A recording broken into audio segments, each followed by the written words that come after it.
Bienvenue dans Faut qu'on en parle, la suite. Soyez les bienvenus dans cette émission de Faut qu'on en parle la suite. On se retrouve après 2 heures de débat pour 20 minutes de bonus afin de discuter encore plus de ce qui vient de se passer et pour vous dévoiler les coulisses de votre émission. On en a parlé pendant 2 heures, c'est un sujet qui malheureusement touche la santé mentale et le moral de beaucoup de monde. Les papiers, ce fameux calvaire.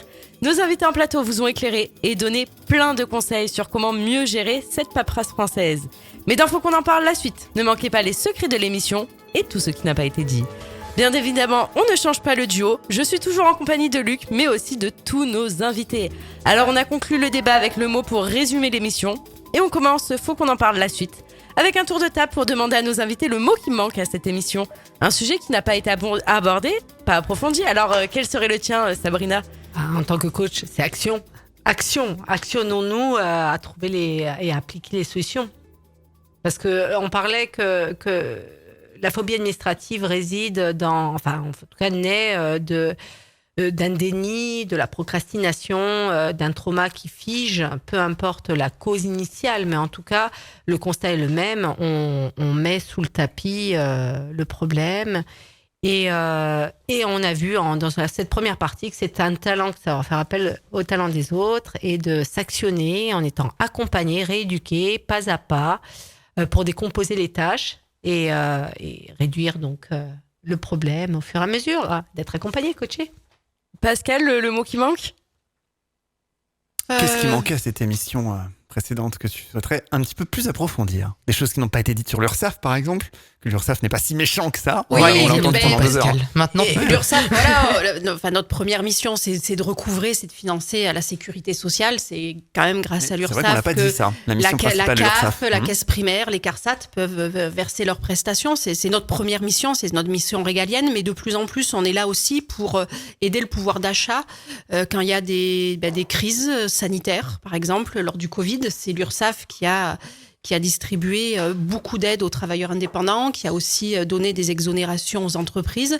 On est là aussi quand c'est grâce à vous qu'il y a beaucoup de boîtes qui n'ont pas fermé, finalement. Oui, les pouvoirs publics, d'ailleurs, ont pris ce mot. On a servi d'amortisseur social pendant toute cette crise Covid, mais on sert aussi d'amortisseur social pendant des fois des crises climatiques ou pendant, par exemple, la crise des Gilets jaunes il y a quelques années. Comment ? On a aussi versé des prestations. D'accord. Versé des prestations pour permettre aux entreprises, sur cette période très ponctuelle, de maintenir la tête hors de l'eau.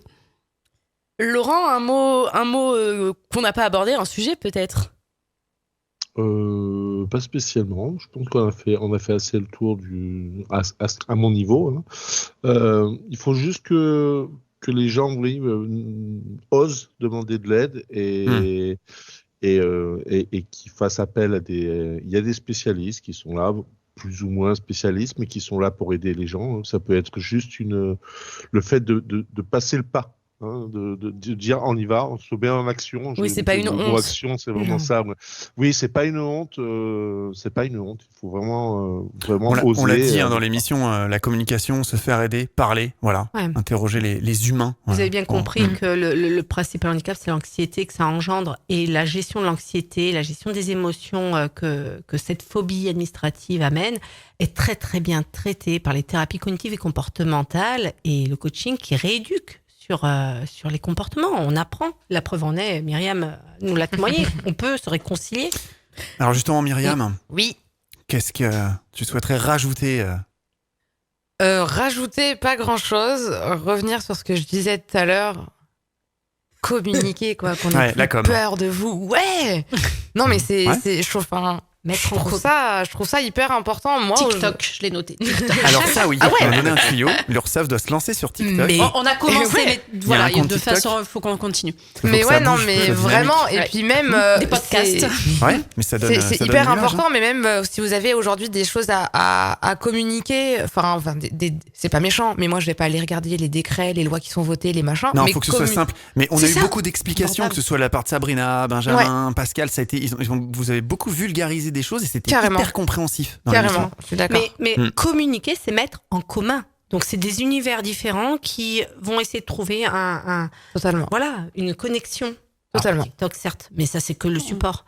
Mais parler dans le même langage. Il y a une méthode pour communiquer sur TikTok. On va pas faire des trucs. Voilà. Oui, c'est court déjà. Les gens ont besoin, faut que ça bouge. d'une info claire qui ressort très rapidement. Et on constate qu'il y a des problèmes de concentration et l'administratif nécessite une forme de concentration. La gestion administrative, d'ailleurs, dans les axes, il y a le fait de réduire aussi les interruptions. Quand on se met une tâche administrative, on coupe les téléphones, on coupe tout et on reste concentré 40 minutes dessus maximum pour aboutir la tâche qu'au bout. Sinon, on s'amplifie la charge mentale. Benjamin, toi, qu'est-ce que tu souhaiterais rajouter? Elle nous dit pas rien. Avant. Non, mais ça veut dire sinon, elle va être longue les 20 minutes. Non, parce qu'aaprès, on va rentrer un petit peu dans notre vie perso. Moi, j'ai rajouté le mot contrôle parce que je sais pas si c'est maintenant ou dans quelques minutes qu'on en parlera, mais en fait, c'est la sanction en fait de qu'est-ce qui se passe si je fais mal mon administratif, que ce soit de pas déclarer une piscine ou un mur, que ce soit de mal remplir ma déclaration d'impôt. Bon, je vais payer plus ou moins. Généralement, c'est plutôt à la baisse qu'on déclare moins quand même. Si je tiens mal ma comptabilité et que j'ai un contrôle et la sanction qui va peut-être avec. Et ça, c'est je pense surtout ça, la peur de l'administratif qu'on a, c'est la peur de mal faire et de la sanction, on va se faire taper sur les doigts derrière. Et ça, on a développé toute l'anxiété, et moi-même j'ai dit la peur sans objet, etc. Mais il y a quand même, quand on y réfléchit, l'objet de qu'est-ce que je vais me prendre à la fin, de quoi je vais écoper si je fais mal l'administratif. Et c'est là que dans toute cette immensité de l'administratif, si on fait mal, on a peur de ce qui va nous arriver derrière et on ne sait même pas d'ailleurs quelle est la sanction qui peut nous arriver. Moi, j'aimerais quand même rapporter aussi le regard de coach. Qu'est-ce que je vais gagner si je fais bien mon administratif? Concentrez-vous aussi sur la récompense que ça apporte au lieu de focaliser sur l'échec. Ouais. Et quelle récompense? Purée, mais une sérénité. Et oui. puis, ouvrir sa boîte mail de manière zen. Voilà, tranquille, de se dire qu'on va recevoir des trucs bizarres. Carrément. Anticiper, savoir ce qu'on doit payer. Voilà, la carte de Noël dans la boîte aux lettres. Avoir plus de pubs dans la boîte aux lettres. Comme ça, on recevra les cartes cadeaux de l'URSSAF et tout. Pourquoi pas. En tout cas, au niveau déjà. Elle va noter cartes cadeaux. Je pense que ça peut être sympa. Je n'ai pas noté. Non. TikTok, par contre, elle a noté. Elle a noté. Ça va remonter dans le process et tout ça. Trop bien. Grâce à Faut qu'on en parle, on va avoir un TikTok URSSAF. T'imagines dans un an, il y a le TikTok URSSAF et tout, truc super dynamique, tout ça. Il y a Myriam qui est en train de jouer des clips dedans. Ça peut être sympa. Comment vous, en tant que professionnel, vous gérez tous vos papiers? Est-ce que vous avez des astuces à partager? Tous vos secrets? On veut tout savoir. Est-ce qu'à la maison, en tant que professionnel, c'est aussi vous qui gérez tout ce qui est papier perso ou on délaisse au mari, aux enfants? On veut tout savoir. Tout savoir dans la vie. Il faut qu'on en parle la suite. Moi, mon talent, il est dans la relation humaine et dans le fait de porter un projet jusqu'au bout, etc. J'avoue que les papiers, c'est pas sexy pour moi. Donc, je mets un point d'honneur à organiser, à processer, à ranger ça de manière claire pour pouvoir m'en libérer. Parce que je suis pour toi, c'est quand même une contrainte, finalement. C'est pas une contrainte, ce n'est pas devenu une contrainte, c'est devenu... Oui, mais tu vois, une contrainte, c'est pas forcément négatif. Une contrainte, par exemple, moi j'ai un côté artiste, comme vous le savez, je suis musicienne, et quand on me donne carte blanche, mais c'est en arborescence, c'est la panique et j'arrive pas à sortir les choses. Les contraintes, elles permettent justement de se recentrer, de se remettre dans un rail. Et on sait sur quoi s'appuyer. Il faut pas prendre le mot contrainte comme quelque chose de négatif, c'est juste un fait. De toute manière, à un moment donné, on a beau se rebeller tout ce que l'on veut, on vit dans une société structurée et dans laquelle il y a de l'administration, qu'on le veuille ou non, qu'on aime ça ou pas, c'est un fait.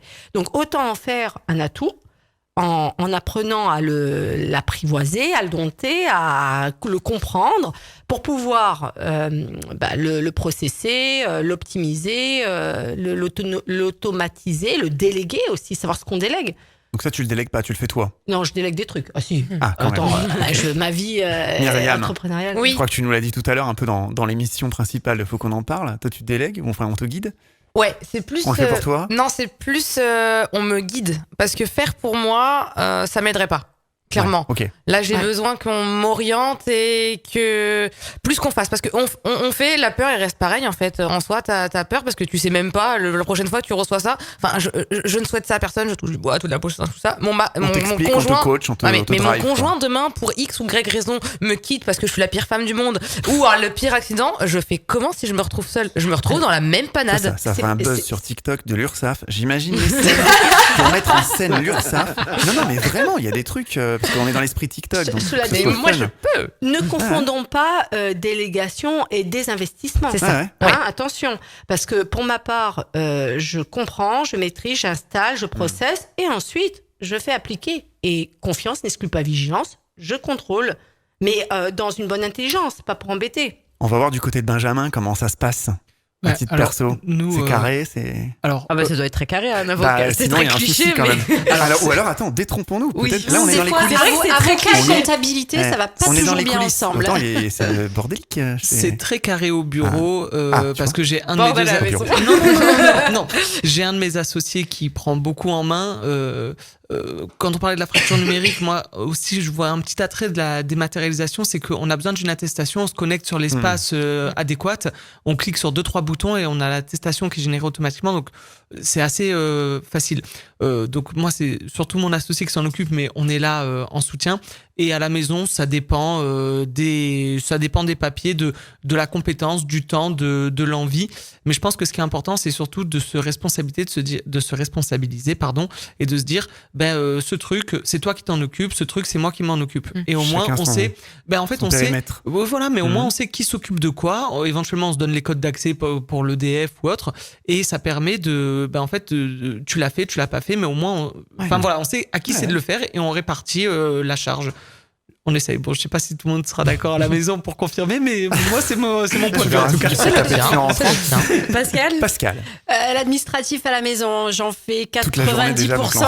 J'en fais 90%. Mon mari en fait 10%, mais les 10% qu'il fait, c'est un soulagement total pour moi. C'est 10 gros pourcents ou c'est des trucs galères, c'est des choses où il est plus à l'aise, il est plus lui, il est commercial, il est dans une boîte américaine, les papiers pas trop son truc, voilà. Okay. Et moi je suis plutôt efficace sur ce domaine-là, donc on se complète. Heureusement. Voilà, on se complète. Laurent. Et Laurent, comment ça se passe perso? Moi, je suis en 100% numérique. Je suis très content de recevoir tout par email maintenant et ou même pas par email. Même pas, ça reste dans les espaces clients des fois. Votre facture est disponible, voilà.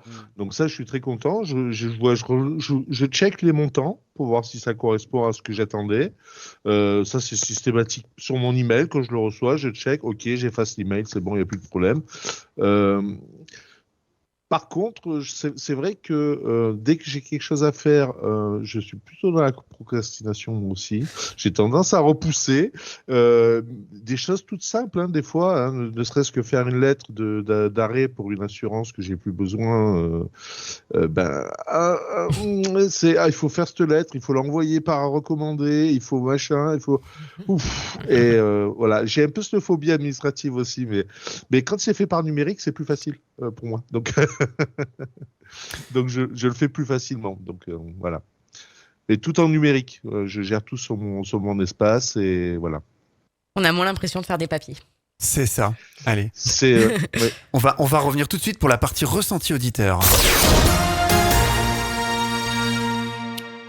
Et oui, vous avez l'habitude, on vous pose maintenant 2 questions après nos émissions. Vous avez été nombreux à participer à nos sondages sur ce sujet. Notre première question était de savoir si l'administratif est quelque chose qui vous dérange ou pas, si vous détestez. Alors on est d'accord qu'on ne parle pas là de phobie. Vous avez été 15% à répondre carrément « aimer ça ». Tout le reste, vous n'aimez pas. Il y a des gens, 15%. 15% qui adorent ça. Mais en même temps, de préférence comportementale. En même temps, dans les chiffres, je sais plus, les chiffres, je disais qu'il y avait 50% des gens qui aimaient pas ça, etc. Donc 15%. Bon, j'ai pas dit combien aimaient, mais voilà, effectivement, on a fait un sondage. Pascal avait l'air de pas détester ça. Après, est-ce que aimer peut-être, est-ce que c'est un mot jusqu'à aimer l'administratif quand même. Non, mais c'est un côté, quand on le maîtrise, c'est un côté rassurant, c'est un contexte, c'est des normes, c'est carré, quand on arrive au bout assez rapidement, il y a une satisfaction aussi. Quand on maîtrise, il n'y a plus de considération émotionnelle. Donc pour Pascal, c'est plutôt ton ressenti. Voilà, toi, tu ferais partie des 15%. Toi, Sabrina ?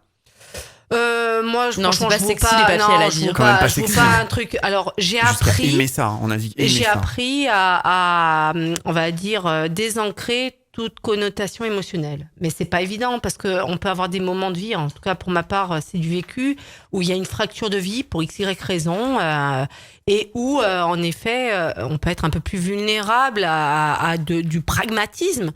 Mais quand on a conscience de ça, on évite de s'isoler et d'amplifier la difficulté. On délègue, on se fait aider, on accepte aussi l'échec, l'erreur, et on transforme ça pour être plus en maîtrise les fois prochaines. Pour Myriam, je pense que c'est assez clair, non? Tu fais partie de la team qui aime Love or ouais, not Love? Cœur, tout ce que tu veux, mais non, pas du tout. Sur TikTok, cœur. C'est ça. Mise en demeure. J'imagine le TikTok, mais j'ai des visions dans ma tête. Non, mais moi, je suis en train de me faire un compte et tout. J'ai plein d'idées pour le faire. C'est toi, Ursaf France, sur TikTok? Je n'ai pas tout dit. I love forever. Bon, Benjamin, tu la team Love ou pas quand même? Non, moi, j'y prends pas un plaisir immense. Mais un peu ce que disait Sabrina tout à l'heure, le sentiment un peu de sérénité, l'absence d'anxiété. Une fois que c'est fait, une fois que voilà, zen. Et en fait, j'étais un peu plus bordélique avant de démarrer l'activité professionnelle d'avocat. Et en fait, je pense que si on s'astreint à une certaine rigueur, pas forcément drastique, mais de trier ses dossiers sur l'ordinateur, de faire des arborescences ou de ranger les papiers dans des classeurs. Une certaine satisfaction, quoi. Mais en fait, c'est ça, il y a une satisfaction de se dire... Je sais que je vais trouver l'information, ça va pas être un calvaire, je vais peut-être passer une demi-heure, 1 heure, mais voilà, une certaine satisfaction d'y arriver. Mais pour rééduquer justement l'anxiété, la phobie administrative, il y a dans les étapes pas à pas le fait de un renforcement positif. C'est-à-dire qu'à chaque fois qu'on réussit un truc, on se Laurent, récompense. toi, ton avis sur la question, on a un deuxième sondage, parce qu'on arrive bientôt au terme. Laurent, toi? Oui. Tu aimes pas? Non, pour moi c'est toujours un calvaire l'administratif, bon, okay. Mais j'ai appris à faire avec et dire je le fais de suite, comme ça c'est fait et après je suis tranquille. Action, voilà. Sérénité. Alors on vous a aussi également demandé combien de temps vous passez à faire vos papiers. Vous avez été 3% à répondre moins d'1 heure, 55% entre 1 heure et 10 heures par semaine, 40% entre 11 heures et 20 heures quand même, c'est fou, et 2% plus de 21 heures. Est-ce que ces chiffres vous semblent représentatifs?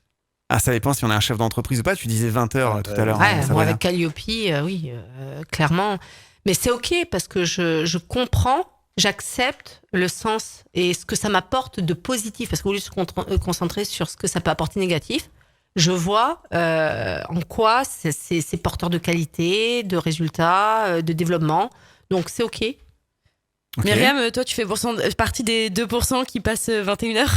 Absolument, ça serait, non? Non, je pense pas. Bah si, attends, changer mes codes sur mes comptes et tout. Non, pas du tout, absolument pas. Moi, je passe du temps quand j'en reçois. Donc, c'est-à-dire, c'est hyper ponctuel, en fait. Moi, j'ai ce côté salariat, entre guillemets, pour l'instant, etc. Enfin, moi, c'est vraiment du ultra ponctuel, l'administratif.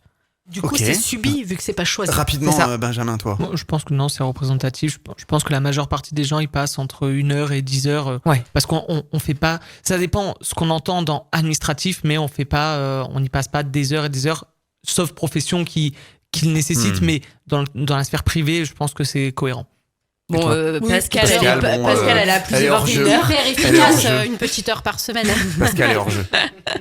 Et Laurent? Oui, ça dépend vraiment si on parle de la sphère privée uniquement. Ouais, parce que là, effectivement, on n'a pas eu ce détail. Les gens ont répondu, il y a peut-être effectivement des chefs d'entreprise. 20 heures en sphère privée, ça paraît dingue quand même. La sphère privée, 1 heure par semaine, on fait dans la somme des emails que je reçois en disant oui, j'ai checké si le montant qui a été prélevé, c'est le bon. Voilà, c'est le maximum. Après, administrativement, au travail, j'en fais beaucoup plus parce que je dois justifier toutes mes interventions. Forcément. Voilà. Eh ben, merci beaucoup. Il nous reste moins d'1 minute, l'occasion de vous donner notre ressenti, de vous dévoiler nos coulisses. Alors Luc, pourquoi avoir choisi cette émission ? Eh bien, tout simplement parce que tout le monde est concerné, c'est clair, administratif, à titre perso, comme par exemple pour nous-mêmes, l'association, le début de l'année, le reste, comme de l'année rime avec souvent papier, pas que le début de l'année d'ailleurs, on fait des devis, on règle des factures, tout ça, c'est le quotidien de tous. Et oui, en effet, et puis en discutant avec de nombreux professionnels, on sait aussi la détresse que c'est, les papiers quand on est jeune, moins jeune, ça fait peur. On a le doute de tout bien faire correctement. On trouvait donc pertinent d'essayer de vous éclairer au mieux sur ce sujet. Oui, et puis on connaît tous une personne qui est très rapidement débordée par la paperasse, qui comprend rien ou qui veut plus rien y comprendre, tellement la paperasse, c'est l'angoisse. On pouvait pas parler de ce sujet sans parler de cette phobie administrative, et on a eu Myriam qui l'a très bien représentée ce soir. Alors, si on a pu vous apporter des conseils ce soir, si vous allez vous lancer à ouvrir une entreprise, pourquoi pas, parce que les papiers, ça ne vous fait plus peur. Si vous allez gérer l'administratif de manière moins stressante, eh bien, notre émission est réussie. C'était donc Faut qu'on en parle la suite, et on espère que cette émission vous a plu. On se donne rendez-vous très très vite pour une prochaine enquête, et on espère que vous serez toujours autant nombreux à nous écouter. À bientôt. Bye bye bye.